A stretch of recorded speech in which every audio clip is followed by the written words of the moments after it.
So in December of 2000, I had a dream about the white tigress.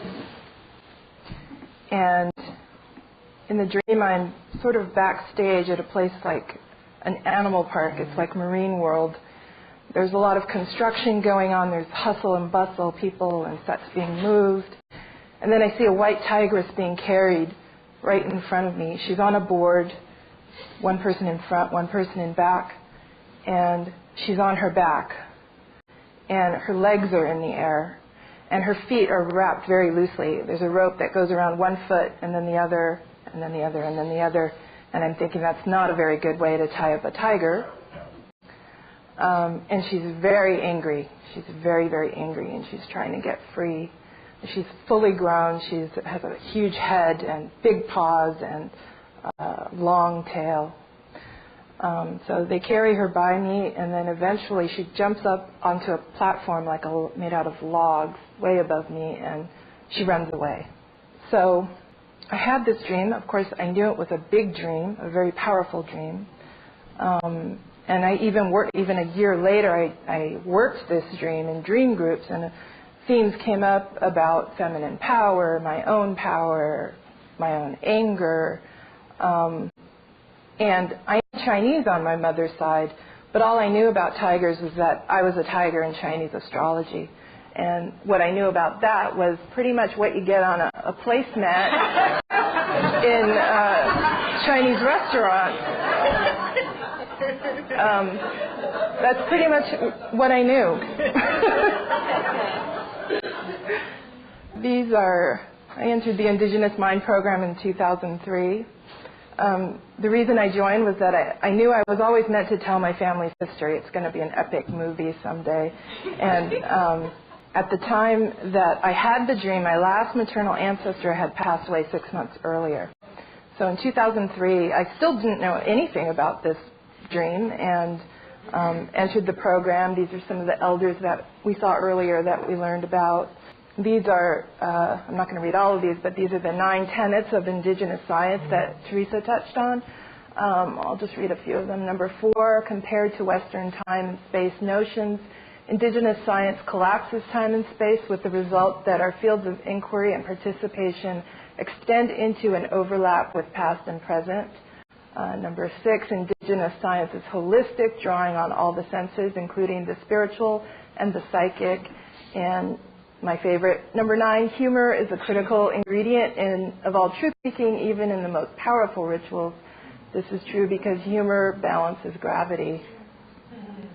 So, being in the first residency in Maui, I came back and was starting to learn to recognize the symbols and signs in my waking life, as all Indigenous people do all over the planet. And that was when I finally, when I came back, I learned who the white tigress was. And I was in a very intuitive state a few days after coming back, and something told me to go shopping. And I said, okay, it sounds really mundane, but I'm going to go shopping. And I ended up in a bookstore, and it was in there that I picked up a book and found out that the white tigress was a goddess in China. And her name, she's also known as Shi Wangmu. This is an image of her. And she's sitting on the throne of the tiger and the dragon, representing masculine and feminine. And she is the primordial earth goddess of China. And I had never heard of her at all, ever. And as I started reading about what the tiger meant in China, the tiger is actually, it's revered for its power, and it's also very maligned. If a girl was born in the year of the tiger, it was customary to say that she was born the year before or the year after. When I asked one of my teachers to translate a letter, I wanted to write a letter to my cousins and say, what do you know about the white tigress? They said, you can't ask about that. I said, what do you mean I can't ask about that? And he said, well, a white tigress is a woman who has sex with men and then kills them. So I couldn't ask about that.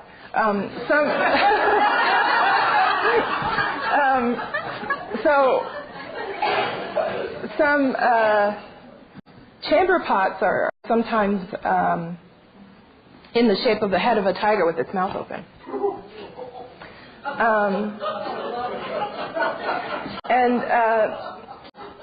Shi Wang Mu, the goddess herself, has sort of been demoted over the last 1,000 years to being just, she's the queen mother of the West, but now she's like the wife of the king of the East.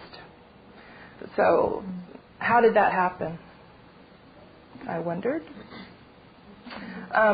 So these are my mother's ancestors. On the top left is my grandmother, my mother, and my great-grandmother.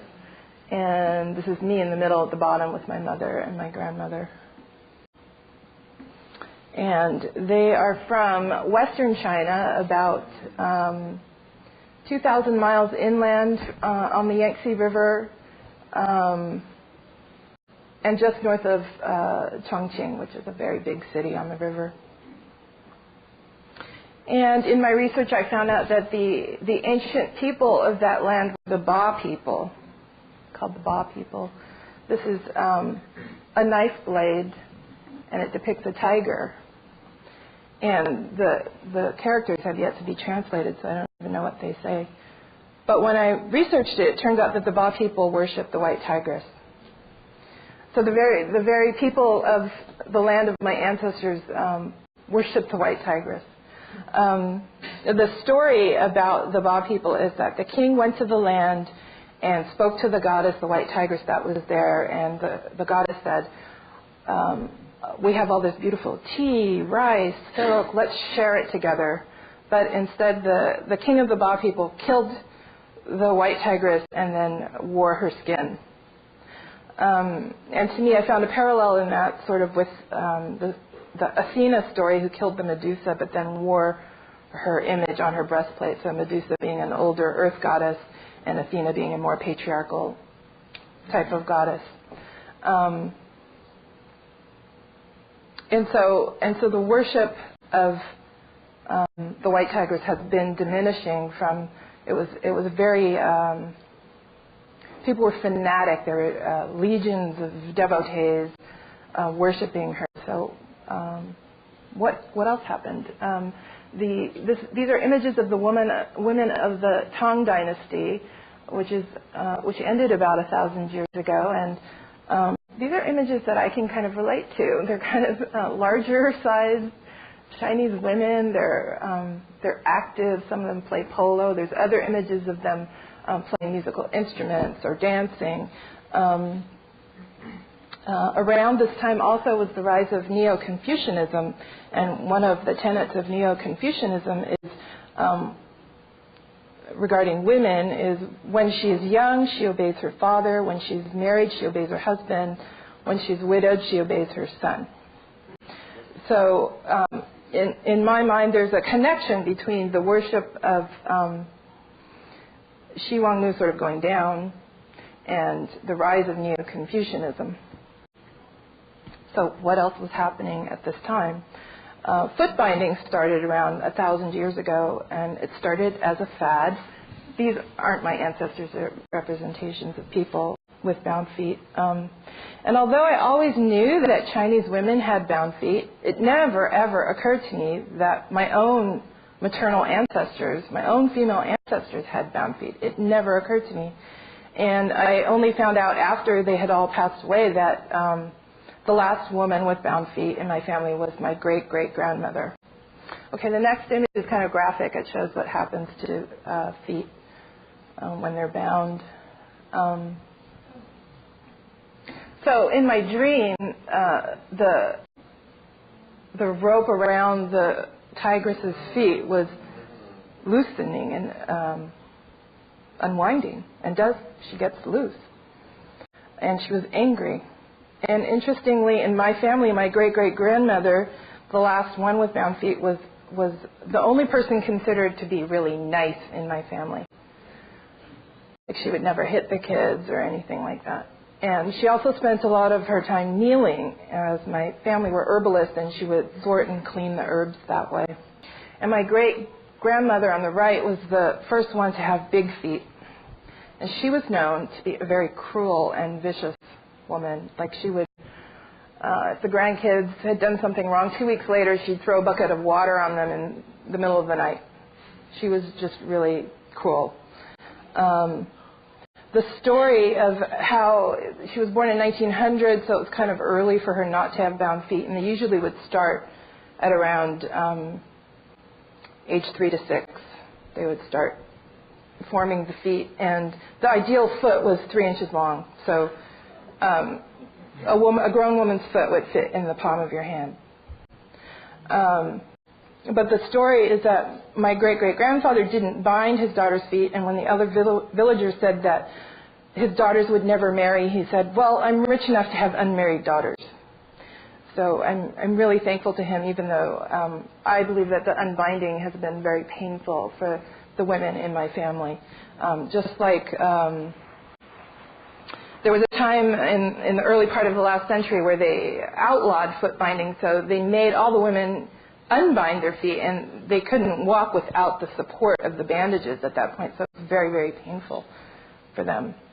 And my grandmother is on the left, and I think this was right when she came to America without my mother, and I imagine this is like their last day, and my mother's crying and because my grandmother's going to leave, and she really found her power through beauty. And you can see her, she looks like a Hollywood glamour woman, just very different. And that I feel like that's what she found her power that way. So the progression is sort of like my great-great-grandmother had bound feet up in the corner, and she was known as a nice person. And my great-grandmother with unbound feet was viciously cruel. My grandmother was a mean person, but less so. And my mother, by her time, that's my mother, I feel was kind of internalizing the anger, and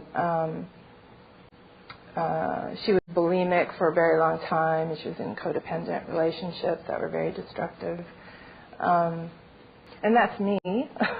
I'm in this line too.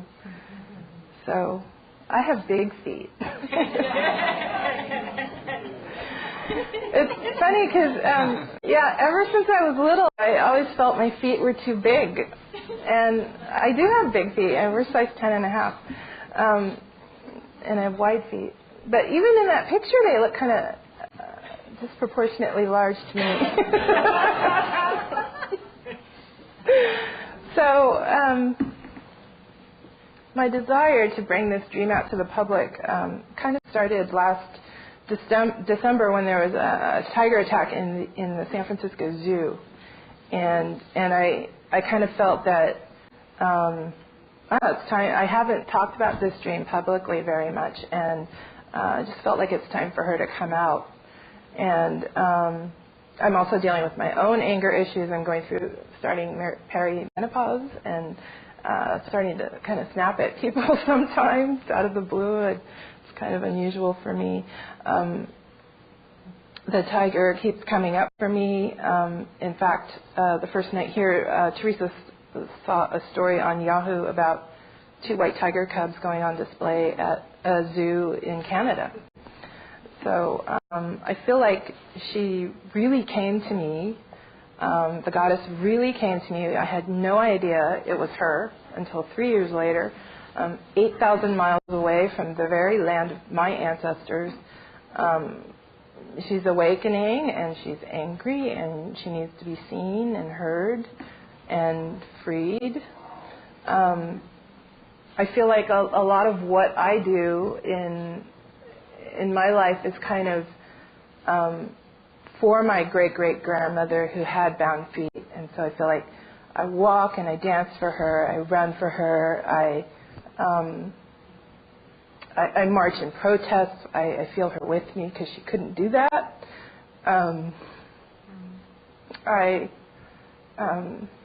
Starting to participate in very short triathlons, and I feel a lot of what I do is because she couldn't do them. And so try to live my life unbound and free. Thank you.